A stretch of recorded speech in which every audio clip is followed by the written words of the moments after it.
saja bermanfaat. Alhamdulillah, kami bisa mengajarkan diri kita kepada Allah Subhanahu Wa Taala. Salam dan salam kepada junjungan Nabi besar kita Muhammad Sallallahu Alaihi Wasallam, para keluarganya, para sahabatnya, dan orang-orang yang mengikutinya sampai akhir zaman. Saya hormati yang saya muliakan Abu Ustaz Zaid Kusantro Masjid Kusantro yang alhamdulillah telah berada di tengah-tengah kita.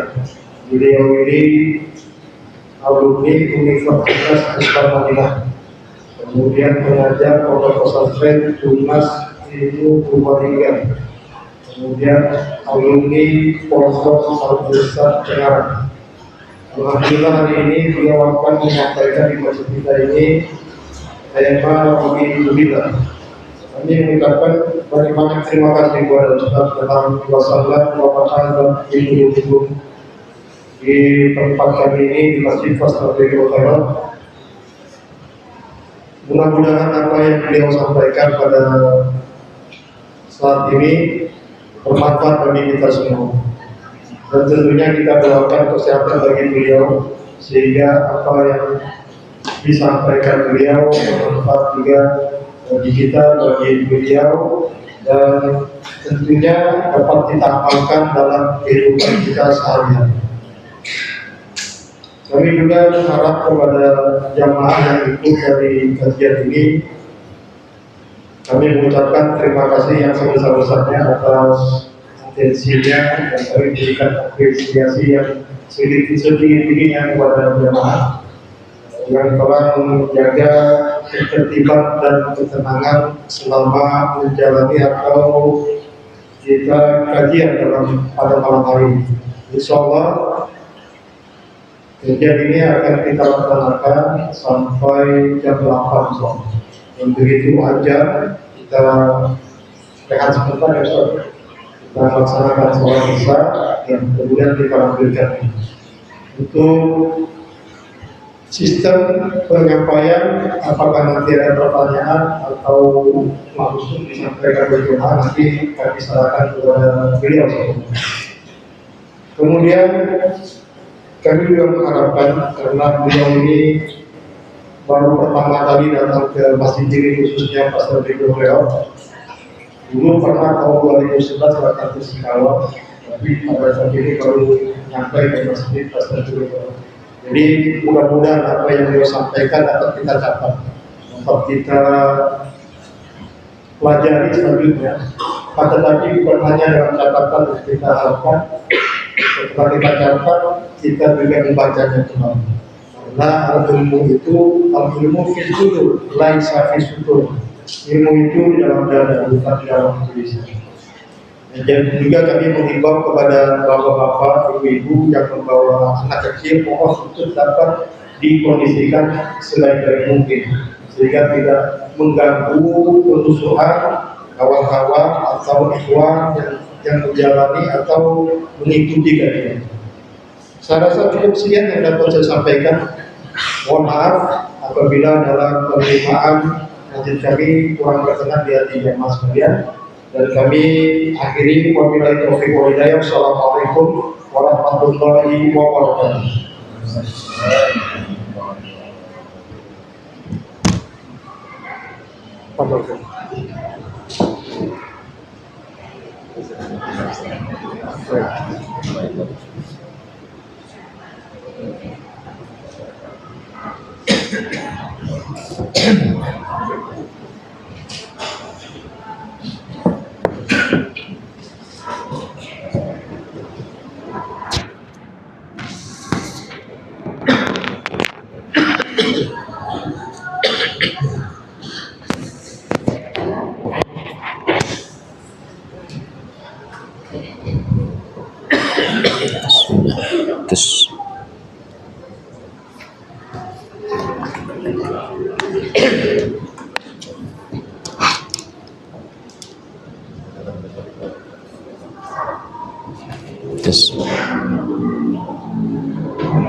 Tes.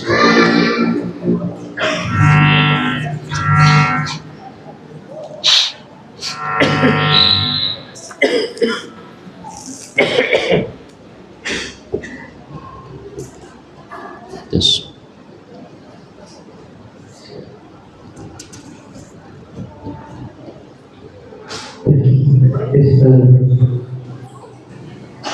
Tes.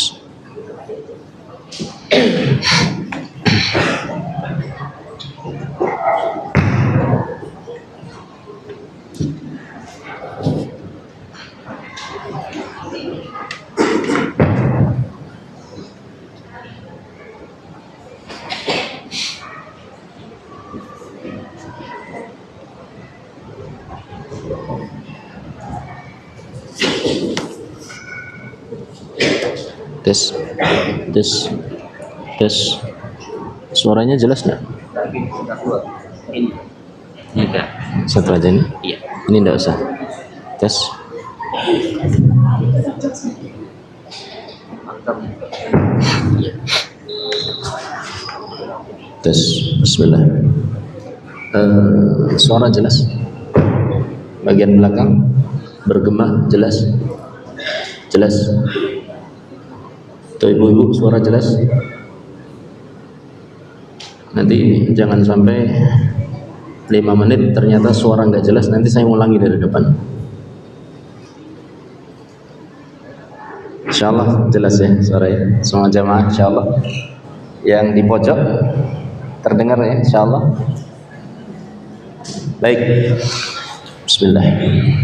Assalamualaikum warahmatullahi wabarakatuh. Innal hamdalillah nahmaduhu wa nasta'inuhu wa nastaghfiruhu wa natubu ilayhi wa na'udzu billahi min shururi anfusina wa min sayyiati a'malina. May yahdihillahu fala mudilla lahu wa may yudlil fala hadiya lahu. Wa ashhadu an la ilaha illallah wahdahu la syarika lah wa ashhadu anna Muhammadan abduhu wa rasuluhu sallallahu alaihi wa ala alihi wa ashabihi wa man tabi'ahum bi ihsan ila yaumil qiyamati wa ba'd. Kaum muslimin muslimat, bapak-bapak, ibu-ibu, saudara, saudari, adik-adik, dan juga anak-anakku sekalian, para hadirin di Masjid Fastabiqul Khairat rahimani wa rahimakumullah. Pertama tentu kita panjatkan syukur kehadirat Allah Subhanahu wa taala atas perkenanan yang diberikan oleh Allah, izin yang diberikan oleh Allah, taufik yang Allah berikan kepada kita sehingga kita bisa berkumpul di tempat ini dalam kondisi berpegang teguh kepada agama kita, yaitu agama Islam. Mudah-mudahan Allah wafatkan kita dalam kondisi Islam. Allahumma amin. Yang kedua, kita senantiasa berharap kepada Allah Subhanahu wa taala untuk membimbing kita sehingga kita bisa mengucapkan segala ucapan yang diridhoi oleh Allah, bisa meyakini segala keyakinan yang diridhoi oleh Allah, bisa melaksanakan, mengamalkan segala amalan yang diridhoi oleh Allah Subhanahu wa taala. Dan kita juga mohon, senantiasa bermohon kepada Allah Subhanahu wa taala untuk terus memberikan taufiknya kepada kita sehingga kita bisa menjauhi segala ucapan, segala keyakinan dan segala amalan yang tidak diridhoi oleh Allah Subhanahu wa taala. Yang kedua, terima kasih saya sampaikan kepada seluruh pihak yang membantu terselenggaranya pertemuan kita di malam hari ini. Wabil khusus di malam ini adalah keluarga besar jajaran takmir Masjid Fastabiqul Khairat fajazahumullahu khairan. Dan pembicaraan kita pada kesempatan malam hari ini akan mengambil tema sebuah potongan kata, sebuah potongan kalimat dari doa yang biasa kita panjatkan kepada Allah Subhanahu wa taala, bahwa Nabi Muhammad sallallahu alaihi wasallam bersabda, "Man qala raditu billahi rabba wa bil islami dina wa bi Muhammadin sallallahu alaihi wasallam nabiyya dakhalal jannah." Barang siapa yang mengucapkan raditu billahi rabba wa bil islami dina wa bi Muhammadin sallallahu alaihi wasallam nabiyya, maka dia akan masuk ke dalam surga. Kita ambil potongan hadis depannya, yaitu sabda Rasulullah sallallahu alaihi wasallam, raditu billah. Kalau mau kita lanjutkan, raditu billahi rabba. Artinya, aku telah ridho Allah itu sebagai Rabbku. Aku telah ridho Allah sebagai Rabbku. Bagaimana penjabarannya? Kalimat ini mengandung makna yang sangat dalam. Pernyataan seorang muslim bahwa dia ridho Allah sebagai Rabb, artinya dia harus ridho bahwa Allah yang mengatur segala kehidupannya, ridho terhadap segala keputusan Allah Subhanahu wa ta'ala, ridho terhadap segala hukuman-hukuman dan aturan-aturan yang telah ditetapkan oleh Allah. Maksud saya, ridho terhadap segala hukum dan aturan yang telah ditetapkan oleh Allah. Ini makna dari raditu billahi rabba. Anak-anak jangan main jedoran dulu ya. Nah, duduk tenang coba nak. Nah, sini nak. Nah, duduk. Ngaji dulu. Itu ujian. Kita harus ridho terhadap ujian ini. Jadi kalau kita sudah mengaku kita ridho, kita harus ridho terhadap segala keputusan Allah, ridho dan yakin bahwasanya Allah yang mengatur kehidupan kita, ridho dan yakin terhadap hukum dan aturan yang Allah tetapkan. Dan lebih dari itu, jauh lebih mulia lagi adalah ridho Allah itu sebagai sesembahan kita satu-satunya. Karena orang yang mengakui bahwa Allah itu sebagai Rabb-nya, maka dia secara otomatis wajib menjadikan Rabb-nya tadi sesembahan satu-satunya yang berhak dia ibadahi. Maka tidak heran ketika Allah Subhanahu wa ta'ala memerintahkan para manusia yang telah mengaku bahwasanya Allah Rabb-nya, Allah perintahkan mereka untuk beribadah kepada Allah. Dan kata ibadah di dalam Al-Quran pasti maknanya adalah tauhid, pasti.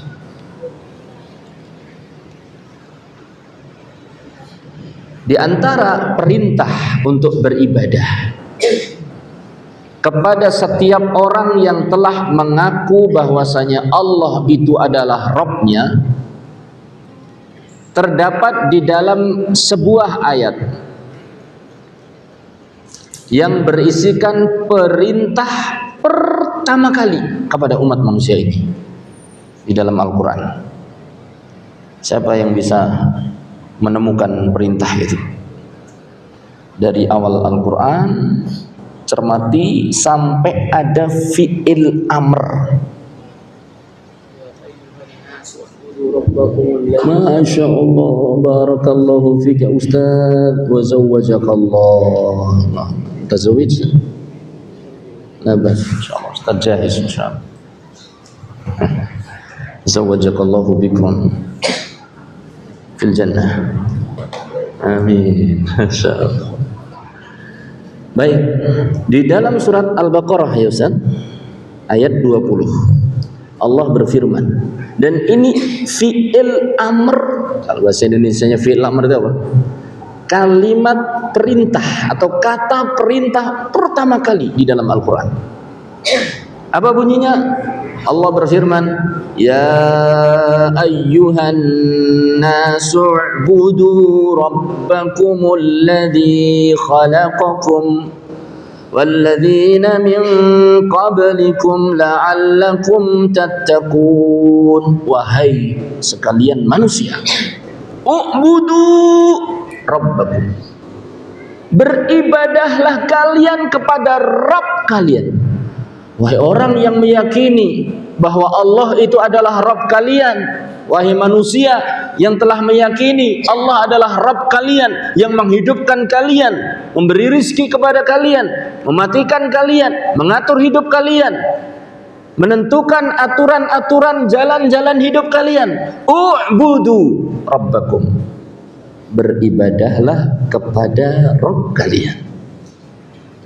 Dan makna u'budu itu artinya wahidu. Artinya apa? Wahidu, tauhidkan Allah. Maka orang yang sudah mengaku bahwasanya dia ridho Allah sebagai Rabb-Nya, secara otomatis dia harusnya wajib untuk beribadah kepada Allah semata-mata, tidak boleh kepada yang lainnya. Yang telah menciptakan dia, yang telah menciptakan orang-orang sebelumnya, la'allakum tattaqun, supaya kalian bisa menjadi orang-orang yang bertakwa. Maka kalau ada seorang mengatakan atau ditanya, siapa penciptamu? Kemudian dia menjawab, siapa? Allah. Siapa yang memberi rizki kepadamu? Dia jawab apa? Allah. Maka dia sudah wajib untuk beribadah kepada Allah. Beribadah dengan mengesakannya, tidak boleh pada yang lain. Alladzi khalaqakum walladzina min qablikum la'allakum tattaqun. Terus, ya ayyuhan nasu u'budu rabbakumul ladzi khalaqakum walladzina min qablikum la'allakum tattaqun alladzi ja'ala lakumul arda firasya was samaa'a binaa'a wa anzala minas samaa'i maa'an fa'ambatna bihi jannat فأخرج به من الثمرات رزقا لكم فلا تجعلوا لله أندادا وأنتم تعلمون. Siapakah Allah yang wajib kalian ibadahi? Yaitu zat yang telah menjadikan bumi ini sebagai hamparan untuk kalian, yang telah meninggikan langit binaa dengan demikian tingginya, dan menurunkan dari langit air hujan, dan dengan air hujan itu Dia telah menumbuhkan berbagai macam buah-buahan. Fala taj'alu lillahi andada wa antum ta'lamun. Maka jangan sekali-kali kalian menjadikan sekutu dan tandingan untuk Allah Ta'ala. Tidak boleh. Apalagi kalian sudah mengetahui bahwa Allah lah yang menciptakan kita, yang menyiapkan segala kebutuhan kita, yang mengatur kehidupan kita. Ini pembahasan raditu billahi rabba secara luas.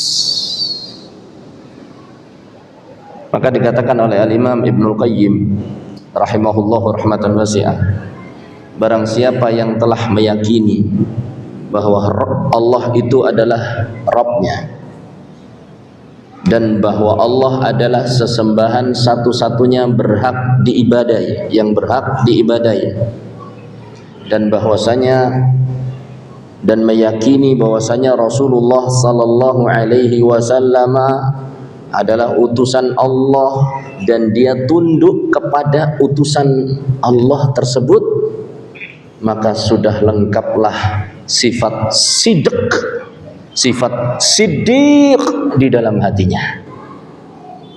Ini kalau ini pembahasan yang luas.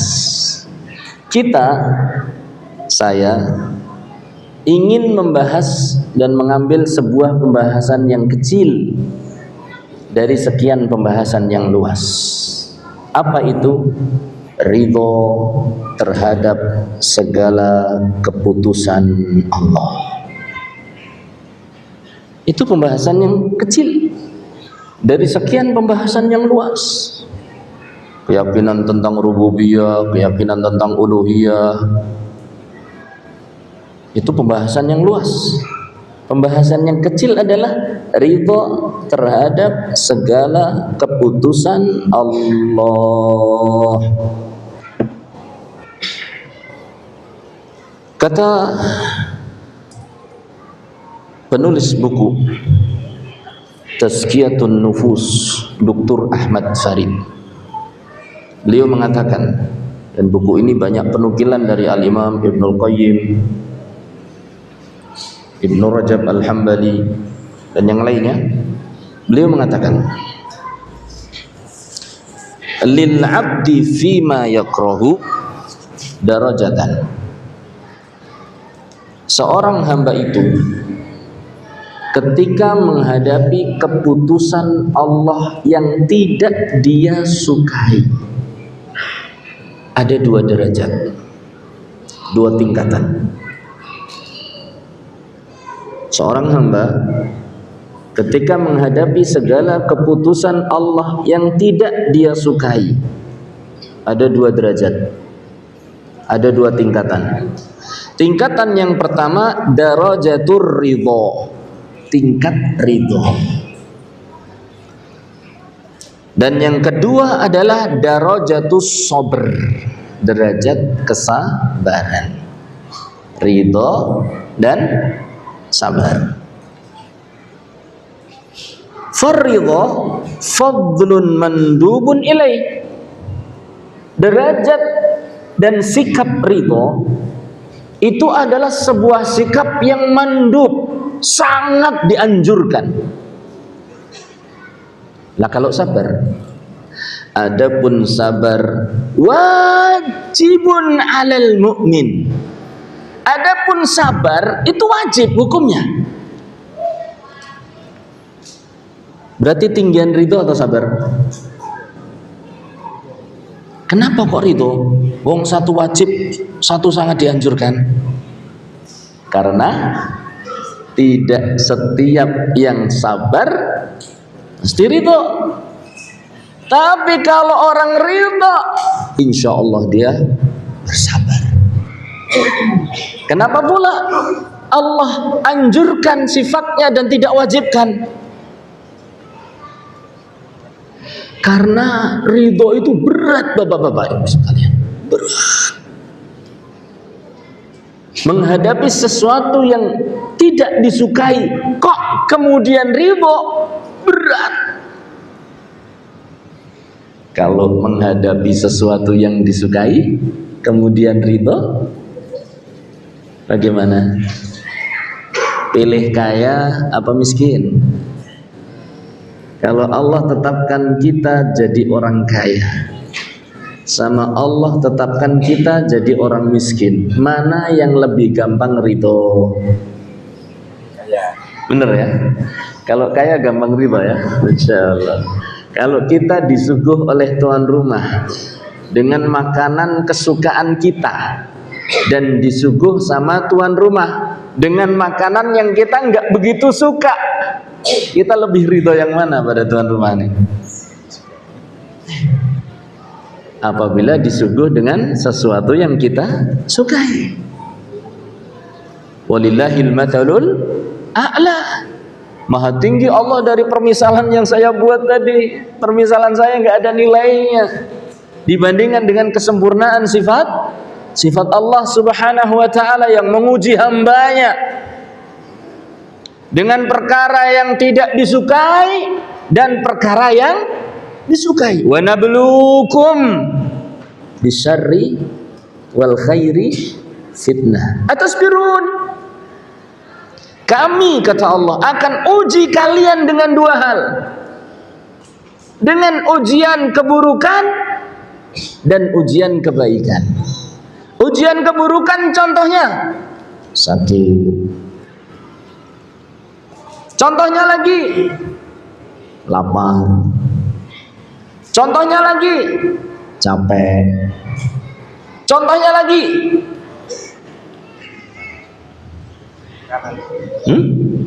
bencana. Contohnya lagi dan lain-lain. Jangankan ridho, sabar saja beratnya nggak ketulungan. Berat. Tapi dia masih beruntung. Biasanya orang itu sadar kalau dirinya diuji, kalau dia diuji dengan kesulitan. Tapi ketika diuji dengan kenikmatan bil khair, terkadang dia tidak merasa dirinya sedang diuji. Apa ujian kenikmatan? Sehat. Apa ujian kenikmatan? Kaya. Apa ujian kenikmatan? Dan lain-lain. Ada seorang teman saya di lingkungan tempat saya tinggal. Dia mengaku orang terkaya di kampung. Mengaku kepada saya, orang terkaya di kampung. Antum tahu tinggalnya dia di mana? Di sebuah gubuk yang reot. Tapi dia ngaku ke saya, Ustaz, saya ini sebetulnya orang paling kaya di kampung ini, Kampung Jamilur Rahman. Orang paling kaya, antum tahu mungkin? Pak rahimahullah, orang baik insyaallah. Pak Hasan. Tahu? Kata dia, kata saya, kok bisa Pak Hasan? Antum kok orang paling kaya? Ya, dia badannya sudah sakit-sakitan, tinggalnya di rumah yang seadanya. Dia bilang saya orang paling kaya, Ustaz. Kok bisa? Iya Ustaz, saya sering dapat transferan 250 juta. Saya sering dapat hadiah mobil Avanza, langsung saya sedekahkan, Ustaz. Selamat, Anda telah mendapatkan mobil Avanza. Gitu, bla bla bla bla bla. Apa kata dia? Dijawab, "Dah, saya sedekahkan buat kamu aja." Selamat, Anda mendapatkan hadiah kontan 250 juta. Apa kata dia? Dah, buat kamu aja saya sedekahkan. Ana orang paling kaya, nggak ada kayaknya yang sedekah mobil Avanza di kampung ini, katanya. Terus dia tanya, Ustaz, saya dapat pahala nggak kira-kira? Ini orang masya Allah ajib. Ketika dia sakit, diuji Allah dengan sakit, dia terbaring di ranjang rumahnya yang seadanya. Rahimahullah rahmatan wasi'ah. Datang kepadanya seorang teman, menjenguk. Pak Hasan, sabar Pak Hasan, antum harus sabar, antum lagi diuji oleh Allah. Apa kata dia? Akhi, katanya, Yang harusnya sabar itu bukan saya saja. Ente juga harus sabar. Saya diuji oleh Allah dengan sakit, kamu diuji oleh Allah dengan kesehatan. Antum juga harus sabar. Yang nengok nggak bisa jawab. Itulah hakikat. Bahwa sehat, sakit adalah ujian. Ridho dalam keadaan ujian yang kita sukai itu terkadang lebih mudah. Sabar terhadap ujian kenikmatan itu kayaknya lebih mudah. Padahal ujian kekayaan untuk bersabar saja, ujian kemudahan, ujian dengan kemudahan untuk bersabar menghadapi ujian kemudahan itu jauh lebih sulit ketimbang ketika seorang diuji untuk mengalami apa? Dengan mengalami kesulitan. Dan ini diakui oleh para sahabat yang tingkat makrifatnya itu sudah tinggi. Orang yang sudah tahu tentang hakikat kehidupan, dia sadar kalau diuji dengan kesulitan menurut dia lebih mudah untuk bersabar. Sementara kalau diuji dengan kenikmatan, sulit untuk bersabar. Kata seorang sahabat, "Ubtulina bid-dharra ma'a Rasulillah sallallahu alaihi wasallam." Dulu kami sering diuji oleh Allah dengan berbagai macam kesulitan di zaman Rasulullah sallallahu alaihi wasallam. Fasabarna, maka kami berhasil bersabar. Diuji dengan gangguan orang musyrikin, diuji dengan jihad fisabilillah. Fasabarna katanya. Walamma tulina bin na'ma bisarra.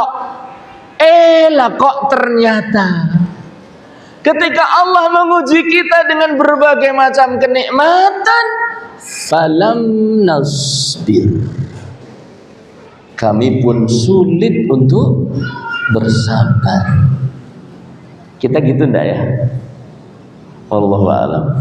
Kalau Anda merasa seperti itu, berarti makrifat Anda sudah tinggi. Makrifat itu artinya mengetahui hakikat sebuah perkara. Yang kadang oleh orang lain itu dianggap A, padahal hakikatnya adalah apa? B. Mendalam agamanya. Gampangnya gitulah ya, mendalam agamanya. Fa nas'alullaha an yarzuqana al-fahma fi dinina. Mudah-mudahan Allah Subhanahu wa taala memberikan kefahaman dalam agama kita. Allahumma amin. Ini baru bicara sabar. Nah, ridho karena dia lebih sulit, maka tidak Allah wajibkan. Karena Allah sayang sama kita. Allah hanya wajibkan sabar, tapi hanya anjurkan. Adapun ridho hanya Allah anjurkan. Kedudukannya lebih tinggi dari sabar. Dan ini yang dialami dan dilakukan oleh Rasulullah sallallahu alaihi wasallam.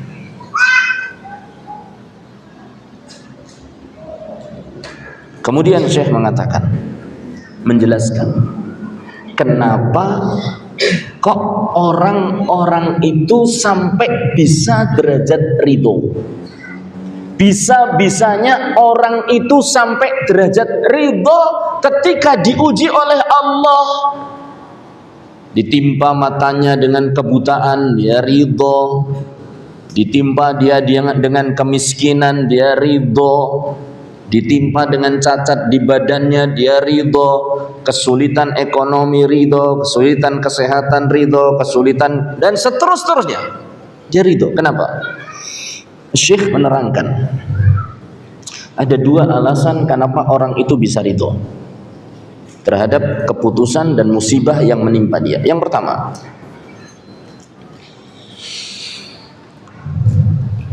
karena orang tersebut jauh pandangannya ke depan.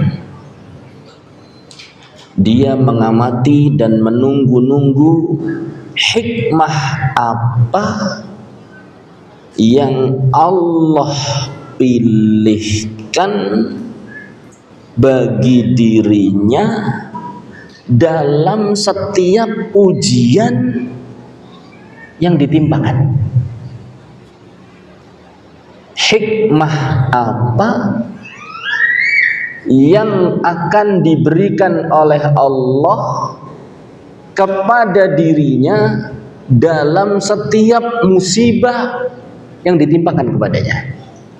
Artinya dia yakin di balik setiap ujian pasti ada hikmah. Ketinggalan pesawat, marah-marah, kata Syekh Muhammad bin Shalih Al-Utsaimin. Orang cerita, dia seorang penumpang nunggu pesawat mau berangkat, duduk sudah persis di depan gerbang, di depan pintu masuk, sudah boarding, tidur. Panggilan terakhir, lanjut tidurnya. Begitu pesawatnya take off, betul ya, mabur, bangun dia. Loh, mana pesawatnya? Loh, tadi bapak sudah dipanggil nama bapak dengan panggilan terakhir. Kaget, sedih, marah. Ternyata tidak lama kemudian, kata Syekh Muhammad bin Shalih Al-Utsaimin, dia mendengar berita bahwa pesawat tersebut kecelakaan, jatuh. Dia selamat, sementara seluruh penumpang meninggal. Masya Allah, ini luar biasa. Itulah hikmah dari sebuah musibah. Itulah Al-Latif.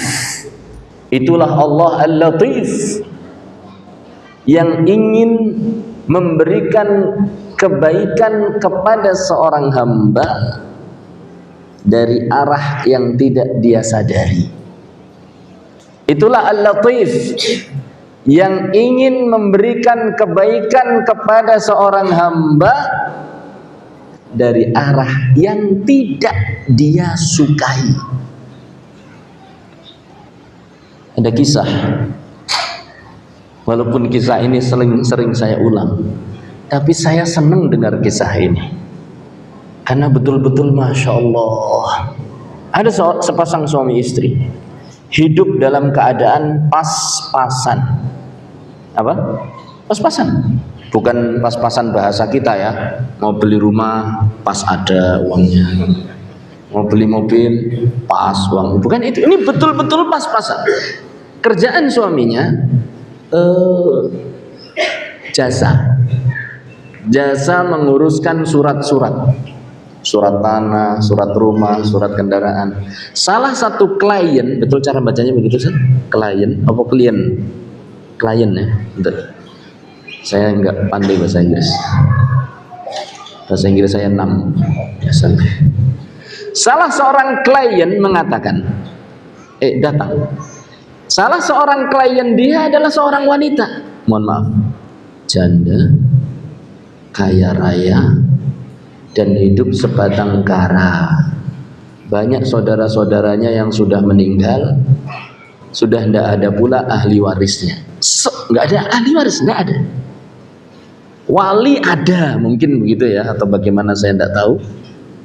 Tapi dikisahkan itu hidupnya sendirian, kaya raya, tanahnya banyak, rumahnya gede-gede, mobilnya banyak. Ya. Akhirnya dia pingin ngurus surat-surat kekayaannya, minta bantuan kepada sang laki-laki tadi.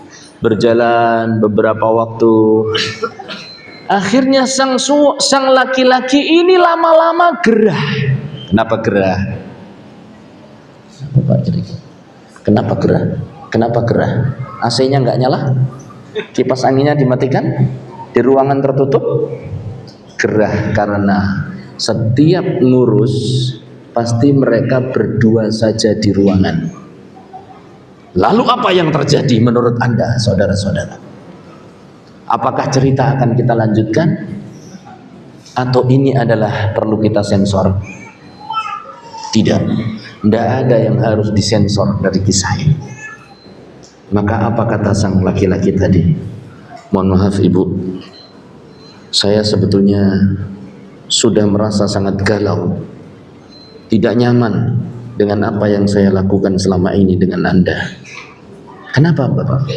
Karena kita cuma berdua, dan dalam agama kita ini dilarang. Tidaklah laki-laki perempuan menyendiri kecuali ketiganya adalah syaitan. Ya terus bagaimana saya harus menyelesaikan urusan saya? Kalau ibu mau, kalau ibu ingin melanjutkan urusan dengan saya, tetap ingin menjadi klien saya, jalan keluarnya nikah. Kisah yang tidak terduga dan tidak perlu disensor. Akhirnya diterimalah tawaran itu oleh sang klien. Mereka akhirnya pergi kepada pihak yang bisa menguruskan pernikahan dengan resmi. Resmilah pernikahan. Akhirnya ngurus berdua sana kemari. Awalnya si istri tidak tahu. Lama-lama bocor juga berita itu. Begitu mendengar berita, langit runtuh. Seakan-akan sudah hilang harapan. Tapi lama-lama dia terus berusaha. Terus berjalannya waktu.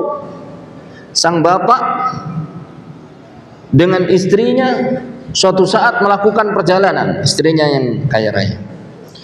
Allah takdirkan kecelakaan. Menurut ibu-ibu, siapa yang ibu-ibu harapkan kematiannya? Si suami atau si perempuan? Kalau menurut bapak-bapak, akhirnya meninggallah istri beliau yang baru. Dan antum tahu dia meninggalkan harta yang sangat banyak. Kemana jatuhnya hartanya? Gak punya ahli waris. Satu-satunya ahli waris ya suaminya. Bagi yang berpendapat rot, ya Ustaz ya, maka sisa hartanya kembali ke suami yang semua 100%. Suaminya jadi kaya raya. Seluruh harta istrinya untuk dia. Lihat hikmah di balik pernikahan dia. Tapi harta itu tidak bertahan lama di tangan suami. Karena isyarat adzan sudah berbunyi. Kan itu. Karena sang suami meninggal dalam 3 hari. Kemana harta dibawa lari? Kepada istri yang tercinta. Seluruh hartanya kembali kepada istri pertamanya dan anak-anaknya. Yang tadinya hidupnya pas-pasan betul, sekarang mau beli rumah pas ada. Kaya raya. Itulah Al-Latif, yang Allah antarkan kebaikan pada seorang hamba dari satu arah yang tidak disukai. Maka sabar dalam menghadapi segala macam bentuk musibah. Nah,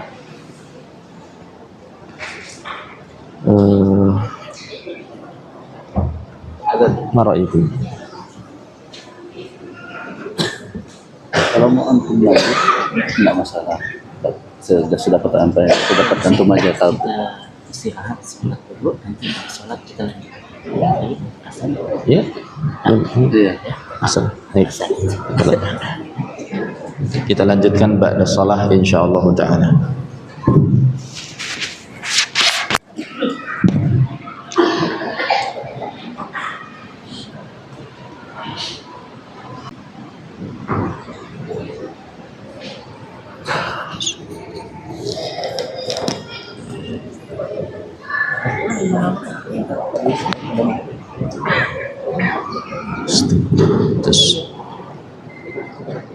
Tes.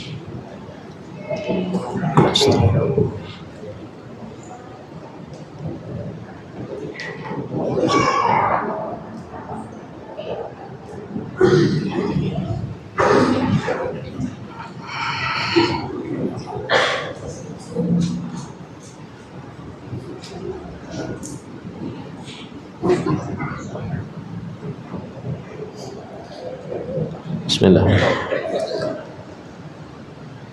Assalamualaikum warahmatullahi wabarakatuh. Alhamdulillahi wassalatu wassalamu ala Rasulillah وعلى آله وأصحابه ومن تبعهم بإحسان إلى يوم القيامة وبعد. Kita sampai pada pembahasan bagaimana para sahabat, orang-orang soleh sampai bisa derajat, sampai bisa mencapai derajat ridho. Ada apa?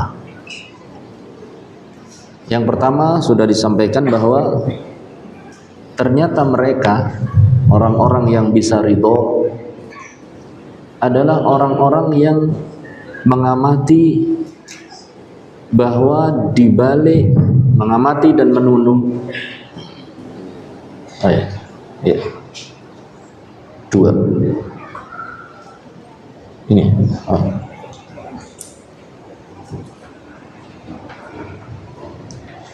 Alasan yang pertama adalah bahwa mereka adalah orang-orang yang sadar, orang-orang yang mengamati, orang-orang yang senantiasa menunggu adanya hikmah di balik setiap musibah. Dan kisah-kisah semacam hikmah di balik musibah sangat banyak. Adapun yang kedua, alasan yang kedua, karena mereka adalah orang-orang yang sibuk, tersibukkan untuk memandang kesempurnaan zat yang menguji mereka. Mereka adalah orang-orang yang tersibukkan untuk memandang kesempurnaan zat, yaitu siapa? Allah, yang menguji mereka. Mereka yakin bahwa datangnya musibah itu adalah berasal dari zat yang maha sempurna, yang tidak akan mungkin salah dalam setiap keputusannya. Berasal dari zat yang maha indah, nama-nama dan sifat-sifatnya, sehingga hati mereka pun tenang, hati mereka pun apa? Ridho. Seperti orang terkadang rasa capek hilang karena memandang sesuatu yang dia sukai.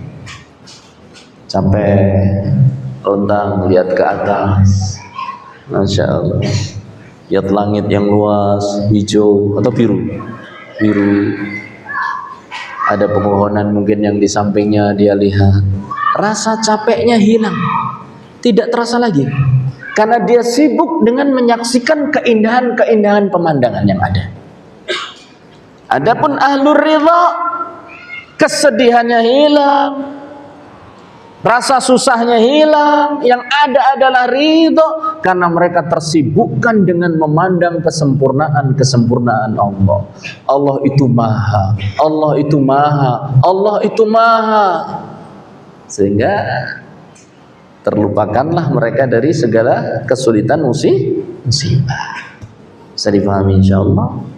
Nah, baik, kita akan meringkas waktu. Kok meringkas waktu? Tidak bisa meringkas pembahasan. Apa perkataan-perkataan ulama tentang masalah ridho? Di antara perkataan yang indah yang pernah saya baca,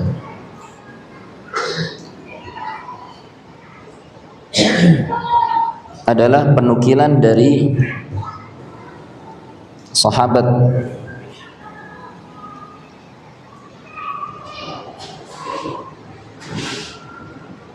Ali bin Abi Thalib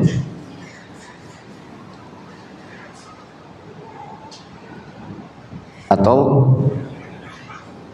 Abu Darda. Sahabat siapa? Abu Darda, seorang sahabat Rasulullah sallallahu alaihi wasallam. Dakhala Abu Darda radhiyallahu taala anhu ala rajulin yamutu wa huwa yahmadullah. Suatu saat Abu Darda masuk ke rumah salah seorang yang sedang sakaratul maut. Jadi mengunjungi orang tersebut, tapi di penghujung kehidupan, sedang proses sakaratul maut, sakitnya parah sekali. Wa huwa yahmadullah, tapi anehnya orang tersebut sambil berbaring sakit menghadapi sakaratul maut, dia mengucapkan alhamdulillah, alhamdulillah, alhamdulillah terus, sehingga Abu Darda pun berkata, faqala Abu Darda asabta, wahai sahabatku, apa yang kau lakukan sudah tepat. Apa yang kau lakukan sudah tepat. Innallaha azza wa jalla, karena Allah itu idza qada'an, apabila menetapkan satu keputusan, ahabba an yurda bih, maka Allah itu suka kalau keputusannya diridhoi.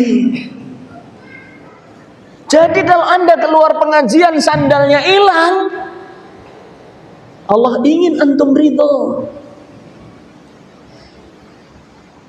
Gampang atau enggak? Gampang? Kalau yang hilang bukan sandal, HP. Anda kehilangan HP yang tiap hari menemani Anda, seluruh data-data bisnis Anda di situ.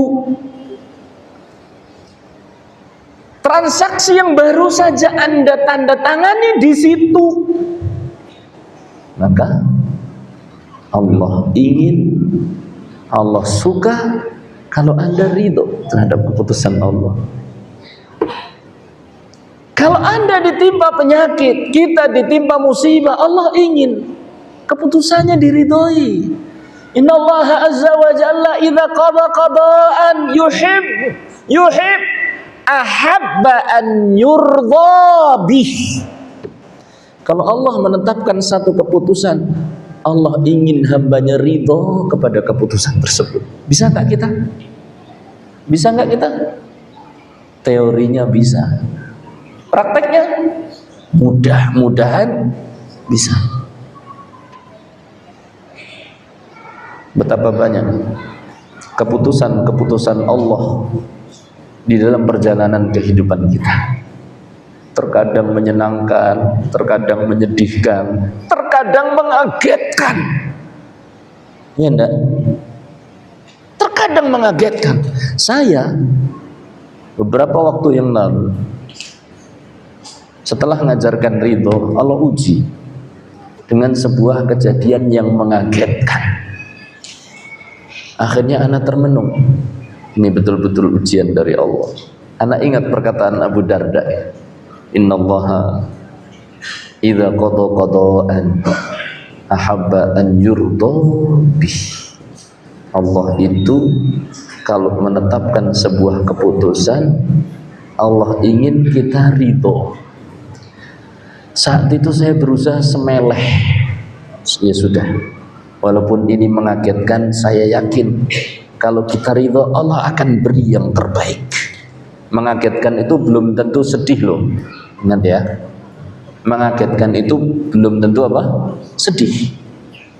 Bisa saja sesuatu yang menyenangkan. Misal ngelamar orang nih. Misal kita melamar seseorang. Kita ini sudah melamar ini kayaknya untuk diterima itu prosentasenya berapa? 0, sekian persen. Lah kok insya Allah saya siap akhi. Kaget nggak? Kaget. Tapi menyenangkan. Jadi tidak setiap yang kaget itu menyedihkan. Ini gambaran supaya antum nggak menganggap saya saat itu dapat ujian yang berat. Kemudian apa? Rito mantap sekali ustadznya. Wah, kita ganti namanya aja Ustadz Zaid Ar-Rito. Nah, kita ini ikhwan, untuk ridho pada Allah itu harus kita mulai dari hal-hal yang terkecil. Segala sesuatu harus kita latih. Innamas sabru bit tasabbur. Orang itu bisa sabar kalau latihan sabar. Wal hilmu bit tahallum. Bisa lembut kalau latihan lembut. Nggak bisa, kita harus latihan dari sedikit.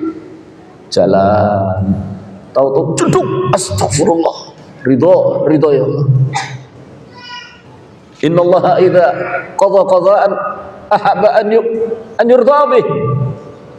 Sambil megang-megang penjutnya, ya Allah, kau ini kalau tempat satu keputusan pasti kau cinta kalau aku ridho ya Allah. Gitu latihan namanya. Jalan pakai motor, nggak pakai helm, nggak pakai kacamata, malam-malam. Apa namanya? Kalau orang Jawa bilang itu samber moto. Kemasukan apa? Hewan. Sambil ngucek-ngucek, gak usah. Waduh, saya tadi lupa ini, lupa itu, nggak pakai helm, nggak pakai kacamata. Udah. Ya Allah, innaka idza qadaita qadaan Allah, innaka tuhibbu an yurda bik. Innaka tuhibbu an yurda bih. Kau ini cinta ya Allah. Kalau aku ridho ya Allah. Latihan. Contoh lagi, Ustaz tadi sudah menyampaikan kajian sampai jam 8, ya kan? Lah kok Ustaznya molor? 8:30 masih lanjut. Jam 9 masih apa? Lanjut. Sampai 9:30 lanjut lagi. Sampai jam 10. Ujian atau bukan? Ujian. Pengajiannya molor sampai jam 10. Ujian atau tidak? Ujian. Antum juga pegang dada gini. Ya Allah, ini keputusanmu ya Allah. Kau pasti cinta kalau aku menerimanya ya Allah. Gitu latihan ridho. Jadi ridho butuh dilatih. Sabar juga butuh latihan. Akhlak juga butuh latihan. Segala sesuatu butuh latihan. Ayo kita berlatih apa? Ridho. Ini perkataan siapa? Abu Darda. Ada satu kejadian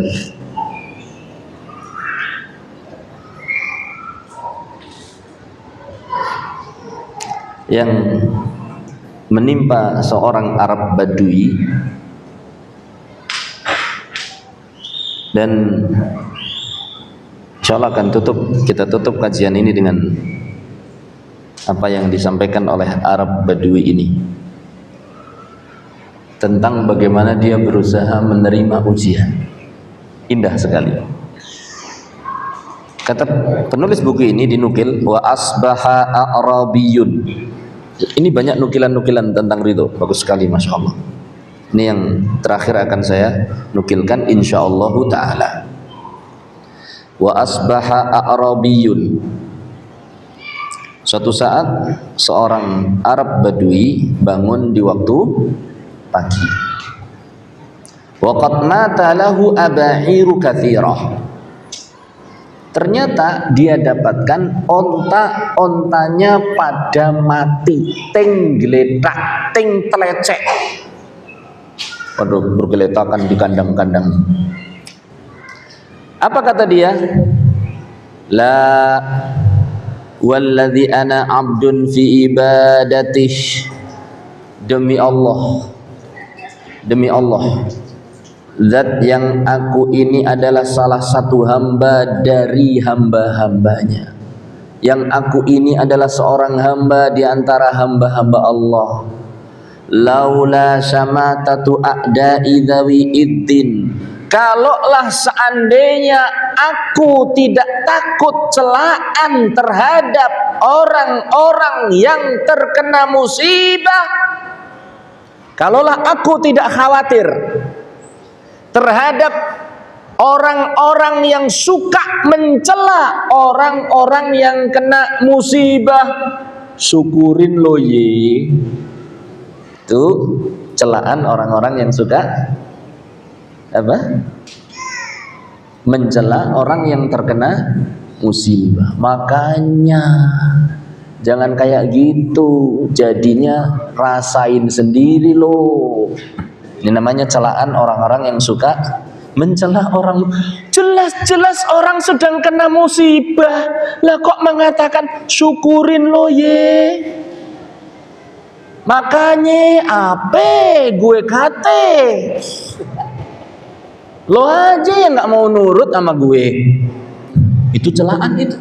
Seandainya aku tidak takut orang-orang yang spesiesnya jenis kayak gini, suka mencela, mengejek, menghina, membuli dengan kata-kata orang yang terkena apa? Musibah. Apa yang dia lakukan? Masarrani an ubli mabarika. Aku tidak akan bersihkan onta-onta yang mati itu dari tempat matinya.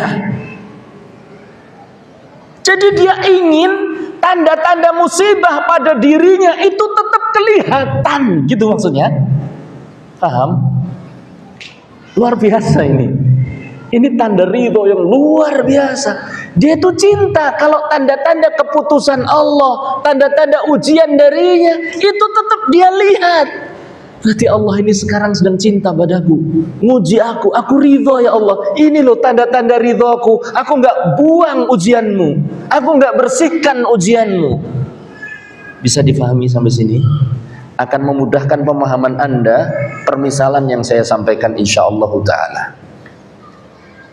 Anda keluar dari tempat pengajian, qaddarallah, sandal Anda hilang. Ini bukan doa, ini contoh. Ya Allah, kau putuskan sandalku hilang ya Allah. Ku tahu ya Allah, Engkau pasti akan cinta kalau aku ridho padamu. Akhirnya dia pulang nyeker. Dia pulang nggak pakai sandal. Apa kata teman-temannya? Lah, ngapain? Lagi nggak punya duit ya? Tuh ada toko tuh. Ngapain nggak beli? Kalau bukan karena orang-orang tipe kamu nih, aku akan sampai rumah nyeker terus. Tapi kalau kamu ngejek-ngejek kayak gitu, aduh, paling nggak kuat. Dah, nanti saya beli sandal. Paham? Jadi lebih mending saya itu tetap dalam kondisi nggak pakai sandal, karena saya ingin ujian Allah pada diri saya tetap kelihatan. Paham?